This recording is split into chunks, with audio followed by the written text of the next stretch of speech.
சகரியா அதிகாரம் 11. லீபனோனே, அக்கினி உன் கேதுரு மரங்களை பட்சிக்கும்படி உன் வாசல்களை திற. தேவதாரு விருட்சங்களே புலம்புங்கள்.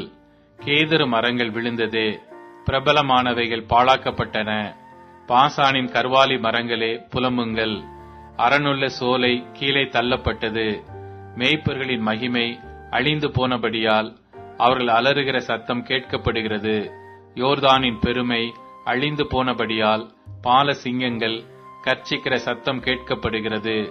என் தேவனாகிய கர்த்தர் சொல்லுகிறது என்னவென்றால், கொலையுண்கிற ஆடுகளை மேய்க்க கடவாய். அவைகளை உடையவர்கள் அவைகளை கொன்று போட்டு தங்களுக்கு குற்றமில்லை என்று எண்ணுகிறார்கள். அவைகளை விற்கிறவர்கள் கர்த்தருக்கு ஸ்தோத்திரம், நாங்கள் ஐஸ்வர்யம் உள்ளவர்கள் ஆனோம் என்கிறார்கள். அவைகளை மேய்க்கிறவர்கள் அவைகள் மேல் இரக்கம் வைக்கிறதில்லை. நான் இனி தேசத்து குடிகளின் மேல் இரக்கம் வையாமல் மனுஷரில் யாவரையும் அவன் அவனுடைய அயலான் கையிலும் அவன் அவனுடைய ராஜாவின் கையிலும் அகப்பட பண்ணுவேன். அவர்கள் தேசத்தை அழித்தும் நான் இவர்களை அவர்கள் கைக்கு தப்புவிப்பதில்லை என்று கர்த்தர் சொல்லுகிறார். கொலை என்கிற மந்தையாகிய சிறுமைப்பட்ட உங்களை நான் மேய்ப்பேன். நான் 2 கோல்களை எடுத்து ஒன்றிற்கு அணுக்கிரகம் என்றும் ஒன்றிற்கு நிக்கிரகம் என்றும் பெயரிட்டு மந்தையை மேய்த்து ஒரே மாதத்திலே 3 மேய்ப்பரையும் அதம் பண்ணினேன். என் ஆத்துமா அவர்களை அரோசித்தது, அவர்கள் ஆத்துமா என்னையும் வெறுத்தது. இனி நான் உங்களை மேய்ப்பதில்லை.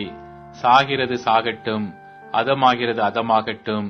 மீதியானவைகளோ வென்றால் ஒன்றின் மாம்சத்தை ஒன்று தின்ன கடவது என்று நான் சொல்லி அணுக்கிரகம் எண்ணப்பட்ட என் கோலை எடுத்து நான் அந்த ஜனங்கள் எல்லாரோடும் பண்ணியிருந்த என் உடன்படிக்கை அற்று போகும்படிக்கு அதை முறித்து போட்டேன். அந்நாளிலே அது அற்று போயிற்று. அப்படியே மந்தையில் எனக்கு காத்திருந்த சிறுமைப்பட்டவைகள் அது கர்த்தருடைய வார்த்தை என்று அறிந்து கொண்டன. உங்கள் பார்வைக்கு நன்றாய் கண்டால் என் கூலியை தாருங்கள், இல்லாவிட்டால் இருக்கட்டும் என்று அவர்களோடே சொன்னேன். அப்பொழுது எனக்கு கூலியாக 30 வெள்ளிக்காசை நிறுத்தார்கள். கர்த்தர் என்னை நோக்கி, அதை குயவனிடத்தில் எறிந்துவிடு என்றார். இதுவே நான் அவர்களால் மதிக்கப்பட்ட மேன்மையான மதிப்பு.